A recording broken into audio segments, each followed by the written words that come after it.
Good afternoon dear student. जैसा कि पिछली कक्षा में आपने हैलोफॉर्म बनाने की प्रयोगशाला विधि पढ़ी होगी, उसमें आपने एग्जाम्पल में क्लोरोफॉर्म बनाने की प्रयोगशाला विधि का जिक्र किया था। आज हम जनरल रिएक्शन पढ़ेंगे जिसके तहत आप क्लोरोफॉर्म, ब्रोमोफॉर्म, आयोडोफॉर्म तीनों बना सकते हैं और परीक्षा की दृष्टि से बहुत ही ज़्यादा महत्वपूर्ण है, जिसका नाम है हैलोफॉर्म अभिक्रिया। परीक्षा में किसी भी रूप में पूछी जा सकती है। किन किन रूपों में पूछी जा सकती है उनकी बात हम करेंगे। कहता है कि पहला सवाल इससे उठ सकता है कि कौन सी अल्कोहल है जो हैलोफॉर्म अभिक्रिया नहीं देती, तो उसमें आपका आंसर मेथिल अल्कोहल का जिक्र होगा। फिर कहता है वह कौन सी एल्डिहाइड है जो हैलोफॉर्म अभिक्रिया देती है, तो उसमें आप एसिटल्डिहाइड का जिक्र किया जाता है।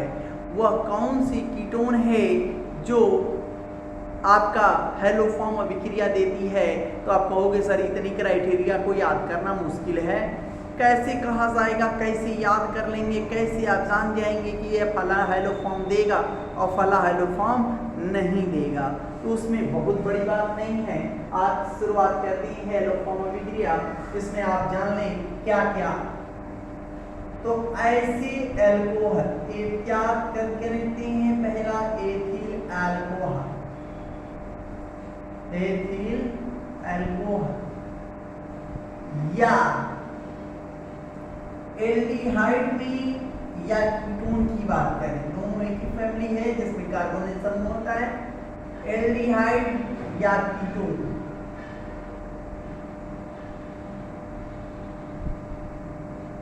ऐसे एल्डिहाइड या कीटोन, ऐसे एल्डिहाइड या कीटोन जिनके पास 3 अल्फा हाइड्रोजन, 3 अल्फा हाइड्रोजन उपस्थित होता है, उपस्थित होता है, केवल वे ही हैलोफॉर्म अभिक्रिया देते हैं, हैलोफॉर्म अभिक्रिया देती हैं। और सर क्या समझ में नहीं आ रहा है, क्या कहना चाहते हैं? तो एथिल अल्कोहल क्यों दे देता है? इसके पास अल्फा हाइड्रोजन की बात कहां से आ गई? तो एथिल अल्कोहल का जब ऑक्सीकरण कर देती हैं तो ये एसिटल्डिहाइड में बदल जाता है। किसमें बदल जाता है? एसिटल्डिहाइड में। एसिटल्डिहाइड जिस कार्बन से ये CHO समूह जुड़ा होता है वह कार्बन अल्फा कार्बन कहलाता है। इसके पास 3 अल्फा हाइड्रोजन, जिस कार्बन से 3 जो अल्फा कार्बन होता है उससे जुड़े हुए हाइड्रोजन क्या होती हैं? Alpha hydrogen. तो कितने हैं? 3। कीटोनों की बात करें तो सबसे पहला टर्म आता है एसीटोन का। कहें सर इसके पास तो 6 है, तो हमको 3 से जरूरत है, कोई एक या वाला ले लिया जाए, चाहे या वाला ले लिया जाए। हमें कितने अल्फा हाइड्रोजन चाहिए? 3 अल्फा हाइड्रोजन चाहिए। कह रहा है कि सर कीटोन में तो कई वैरायटीज हो जाएगी, एकदम हो जाएगी। कहता है कि सर ये हो तो यहाँ पर है कि नहीं है अल्फा हाइड्रोजन, तो देगा। कह रहा है कि सर ये वाला देगा क्या? देखिए ध्यान से, इसको भी हम C2H5 कर दें तो देखिए यहाँ पर अल्फा हाइड्रोजन 2 हो जाएंगे। तो कैसे सर? ध्यान से देखिए, CH3 CH2 C double bond O CH2 CH3 नियमा देख रहे हैं आप। इसके पास अल्फा हाइड्रोजन है क्योंकि ये अल्फा है और ये बीटा है कार्बन, ये अल्फा है और ये बीटा है। इसके पास कितने अल्फा हाइड्रोजन है? 4। मतलब 2 इसके पास, 2 इसके पास। हमें कितना चाहिए? 3 नहीं देगा। एक कार्बन पे 3 अल्फा हाइड्रोजन होना चाहिए। एक कार्बन जिनके पास की बात कर रहा हूं, एक कार्बन परमाणु के पास 3 अल्फा हाइड्रोजन होना चाहिए तो ये दे देगा, क्योंकि ऑक्सीकृत होके ये देता है, एसीटोन दे देगा, ये दे देगा। जिसके पास COCH3 समूह, कौन सा समूह, COCH3 समूह, ये याद रखिएगा, केवल जिन यौगिकों के पास या जिन एल्डिहाइड या कीटोन के पास COCH3 समूह उपस्थित होता है, CH3CO समूह, एसिटिल समूह, इसका नाम क्या है, एसिटिल समूह। जिन भी यौगिकों के पास एसिटिल समूह उपस्थित होता है, केवल वे ही हैलोफॉर्म अभिक्रिया देते हैं। अब बात हो गई कि हैलोफॉर्म अभिक्रिया कौन कौन देता है, मेथिल अल्कोहल क्यों नहीं देता, कारण देख लीजिए, अगले टॉपिक में भी बात करेंगे। मेथिल अल्कोहल का जब ऑक्सीकरण कराते हो तो फॉर्मल्डिहाइड बनता है, क्या इसके पास अल्फा हाइड्रोजन है, तो कहोगे कहाँ है सर, कहाँ अल्फा हाइड्रोजन है, ये आपका क्रियात्मक समूह ही हो गया और इससे तो हाइड्रोजन जुड़ा है, तो इसके पास अल्फा हाइड्रोजन ही नहीं है, तो जिसके पास एसिटिल समूह होगा वही देगा। यह ऑक्सीकृत होकर ये बनाता है, ये बनाने का तात्पर्य क्या है, ये बनाता है, देखिए इसके पास COCH3 मौजूद है, जिसके पास भी COCH3 समूह मौजूद होगा केवल वही हैलोफॉर्म अभिक्रिया देंगे। अब बात करते हैं कि हैलोफॉर्म अभिक्रिया होता क्या है, तो कहता है ethyl alcohol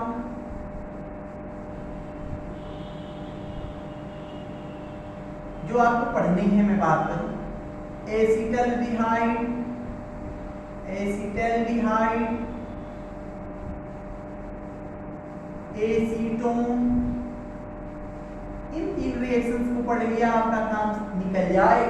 ethyl alcohol, aldehyde या एसीटोन या ऐसे कार्बनिक यौगिक जिनके पास ये मौजूद हो, ग्रुप उपस्थित हो,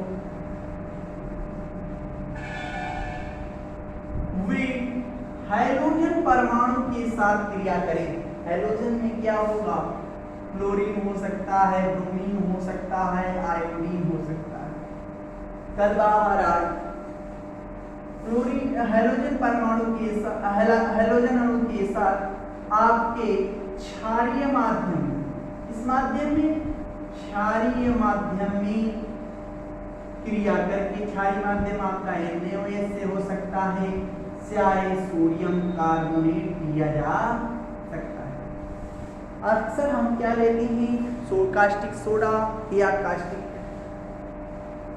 सोडा या आपका सोडियम कार्बोनेट, जिसको आप सोडा एस कहते हो, के साथ क्या करते हैं, गर्म करने पर आपका हैलोफॉर्म बन जाता है, हैलोफॉर्म बन जाता है। ये आप जनरल रिएक्शन समझें। फिर से ऐसे कंपाउंड जिनके पास COCH3 समूह उपस्थित होता है, वह क्षारीय माध्यम में हाइड्रोजन अणुओं के साथ क्रिया करके हैलोफॉर्म अभिक्रिया देते हैं। अब कहते हैं कैसे होता है और क्या क्या होता है। तो एक जनरल रिएक्शन तो आप पढ़ सकते हो, याद करके कर सकते हो, मैकेनिज्म देखना चाहो तो देख सकते हो।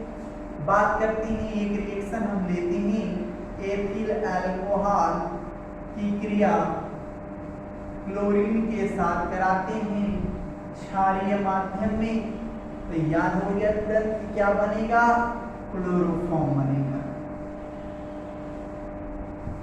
क्लोरोफॉर्म बनेगा। एक कार्बन के एसिड का सोडियम लवण बनेगा और साल्ट बनेगा और जल बनेगा।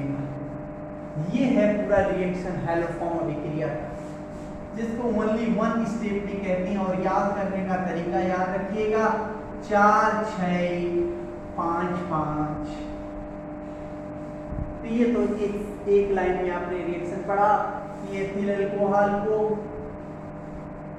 एथिल अल्कोहल की क्रिया क्लोरीन के साथ, किसके साथ, क्लोरीन के साथ सोडियम हाइड्रोक्साइड के साथ कराते हैं, सोडियम हाइड्रोक्साइड के साथ कराते हैं, क्या बनता है, क्लोरोफॉर्म बनता है। और सोडियम फॉर्मेट क्या बनता है, सोडियम फॉर्मेट बनता है, और नमक बनता है क्या बनता है। कह रहे हैं कि सर जी हम यदि ब्रोमीन ले लें तो सब आपका यही होगा। ध्यान से देखते रहें, आपका CHBr3 बन जाएगा और सब उतर जाएगा, कोई अंतर नहीं करेंगे, केवल क्या NaCl की जगह NaBr हो जाएगा, जल तो बनबे करेगा। तो ये सब बनेंगे सेम से।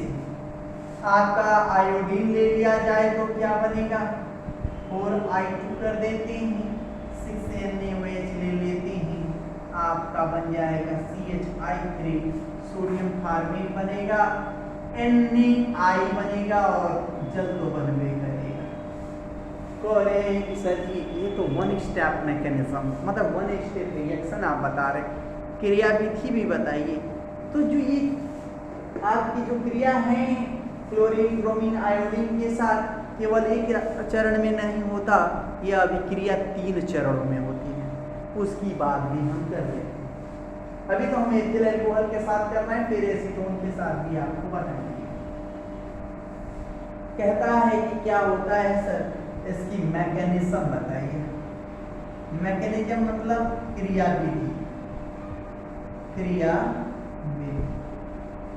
तो यह अभिक्रिया जो ऊपर वाली लिखी गई है, यह अभिक्रिया कितने पदों में होती है, 3 पदों में होती है,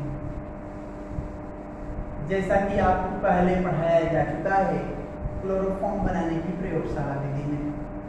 एथिल अल्कोहल की क्रिया पहले आप क्लोरीन से कराते हो क्षारीय विलयन में, इसमें क्षारीय विलयन में तो आपका अल्कोहल एल्डिहाइड में ऑक्सीकृत हो जाता है, नमक बन जाता है और जल बाहर निकल जाता है। यह समीकरण संतुलित कैसे करोगे तो ध्यान से देखना, यहाँ पर एनकास्टिक सोडा के 2 मोल ले लेना और जो भी रॉ प्रोडक्ट बन रहा है उसको 2-2 करके निकाल देना। ये आप याद रखोगे। ये स्टेप नंबर 1 हो गया। स्टेप नंबर 2 बड़ा इंपॉर्टेंट बात कर रहा है कि जो एल्डिहाइड बना CH3CHO, देखिए ऐसा कार्बन जिस पर 3 अल्फा हाइड्रोजन उपस्थित है कि नहीं है, यह कहता है कि अब पहला आपका ऑक्सीडेशन हुआ, ऑक्सीकरण, दूसरा आपका क्लोरीनीकरण होगा क्षारीय माध्यम में। क्या होगा, क्लोरीनेशन, क्लोरीनीकरण। क्लोरीनीकरण में क्या होता है, जब एल्डिहाइड की क्रिया आप क्षारीय विलयन में क्लोरीन के साथ कराते हैं तो ध्यान से कहता है कि सर जी हमने क्यों लिया इतना, 3 हाइड्रोजन को विस्थापित करना है, 3 यहाँ चढ़ जाएगा, 3 HCl के रूप में निकलेगा, वही 3 HCl 3 क्षार के साथ क्रिया करके 3 गो लवण और 3 गो जल के अणु बना देगा। क्या बनेगा, CCl3CHO प्लस 3 गो HCl निकला ना, देखिए 3 यहाँ पर जाके जुड़ गया, CCl3 हो गया, और 3 को जो 3 के 6 तो 3 यहाँ लग गया, 3 बचा है ना, 3 HCl के रूप में निकला 3 HCl, और 3 को अम्ल बचा, 3 को क्षार बचा, बराबर संख्या में है, लवण और जल बना देगा बराबर संख्या में, 3 NaCl plus 3H2। Step number 2 chlorination हो गया। यहाँ पर आपको जो बन गया वो क्या बन गया, क्लोरल। हमने बताया था क्लोरल की क्रिया यदि आप क्षार से कराते हो तो शुद्ध क्लोरोफॉर्म बनता है। स्टेप नंबर 3 पे ध्यान दीजिए, CCl3CHO प्लस, अब कह रहा है कि सर जी कितना ले लें, 6 गो ना, तो 2 को यहाँ लगा, 3 को यहाँ, 3 तो 5 को एक ही ना लागी, 1 को लेंगे और वो हो जाएगा क्षारीय अपघटन, रिडक्शन की बात भी बोल सकते हो, डिसोसिएशन की भी बात कर सकते हो, क्षारीय बेसिक हाइड्रोलिसिस की भी बात कर सकते हो। यहाँ पर जाएगा, जुड़ जाएगा, एक H इसका आके यहाँ जुड़ जाएगा, क्या बनेगा, CHCl3, क्लोरोफॉर्म बन गया। अब ये इसके साथ ये जो बचा उसके साथ जुड़कर क्या बनाएगा, अम्ल का सोडियम लवण। जितना जुड़ा इसके साथ जुड़ के HCOO बना देगा, जिसका नाम होता है सोडियम फॉर्मेट। ये काम प्रबल ऑक्सीकारक क्लोरीन की उपस्थिति के कारण हो रहा है कि क्लोरीन का काम ही है ऑक्सीकरण करना और खुद अपचयित हो जाना। तो ये एथिल अल्कोहल का ऑक्सीकृत होता है और खुद का क्या कर लेता है, अपचयन कर लेता है, प्रबल ऑक्सीकारक होता है। इसीलिए जो ये अभिक्रिया है, यदि आप क्लोरीन से कराओ, ब्रोमीन से कराओ, आयोडीन से कराओ, आपको कोई स्टेप जहाँ पर आपने Cl लिखा है वहाँ पर Br कर देंगे, I कर देंगे, अभिक्रिया 3 पदों में कंप्लीट हो जाएगी। ये तो हुआ किसके साथ, एथिल अल्कोहल के साथ। बात करते हैं एसीटोन के साथ। एल्डिहाइड की बात करेंगे तो एल्डिहाइड के लिए केवल ये 2 स्टेप आएंगे। चलिए कीटोन के बारे में बात करते हैं।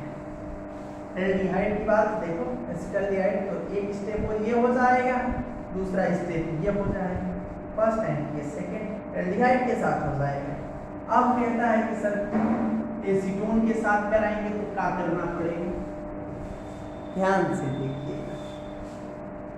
कहता है CH3COCH3 that is called acetone. Acetone की क्रिया हैलोजन के साथ करा दे। इस माध्यम में, क्षारीय माध्यम में, तो कहता है आप ही ने बताया सर कि क्लोरोफॉर्म या हैलोफॉर्म तो बनबे करेगा। अब यहाँ पर 3 कार्बन हो गया ना, तो कहता है कि सर ये कार्बन का सोडियम फॉर्मेट बनता है, तो 2 कार्बन से क्या बनेगा, सोडियम एसीटेट बन जाएगा। क्या बन जाएगा, सोडियम एसीटेट प्लस NaCl तो बनबे करेगा, जल तो बनबे करेगा, NaX बनबे करेगा और जल बाहर निकलबे करेगा। अब इसको संतुलित करने के लिए क्या करेंगे, कह रहा है कि यहाँ पर 3 याद रखिएगा, यहाँ पर 4 और यहाँ पर याद रखिएगा 3 34 33। देखते हैं संतुलित करके चला लेते हैं, संतुलित है कि नहीं देखें ध्यान से। 3 दूना के 6, 3 दो यहाँ 3 दो यहाँ 6, सही है। सोडियम की बात करें तो 3 दो 1 4 सही है, सब कुछ सही होगा। रिएक्शन पे ध्यान दें। यदि आप यहाँ पर क्लोरोफॉर्म बनाना चाहते हैं तो क्या करेंगे, एसीटोन की क्रिया 3 क्लोरीन अणु के साथ करा देंगे, क्षारीय माध्यम में करा देंगे, तो क्या बनेगा, CHCl3 बनेगा, सोडियम एसीटेट तो बनबे करेगा, 3 को NaCl बाहर निकलेगा और 3 H2O बाहर निकल जाएगा। तो अरे सर मैकेनिज्म, तो मैकेनिज्म भी आपको एकदम सेम देखो, एल्डिहाइड है ना, देखो एल्डिहाइड और कीटोन में अंतर देखिए सेम है। कह रहा है जो क्लोरल बन रहा है वहां ट्राइक्लोरोएसीटोन बनेगा, क्लोरीनेशन स्टेप होबे करेगा, CCl3 C double bond O CH3, इसको डिस्टर्ब नहीं किया, इस अल्फा हाइड्रोजन को डिस्टर्ब नहीं किया, केवल एक को डिस्टर्ब किया, ट्राइक्लोरोएसीटोन बन गया। अब ट्राइक्लोरोएसीटोन को हमने क्या करा दिया, अपघटन करा दिया, तो क्लोरोफॉर्म बन गया और क्या बन गया, सोडियम एसीटेट। ये उसकी मैकेनिज्म हो गई। आप इसी क्लोरीन की जगह ब्रोमीन लगा देना, इसी के इस जगह आयोडीन लगा देना और क्या प्राप्त कर पाओगे, सेम देखोगे तो क्या बन जाएगा, यहाँ पर CHBr3 बन जाएगा, यहाँ पे NaBr हो जाएगा, सेम वही रह जाएगा, यहाँ पर आयोडोफॉर्म पीले रंग का पदार्थ बन जाएगा और सेम वही उतर जाएगा।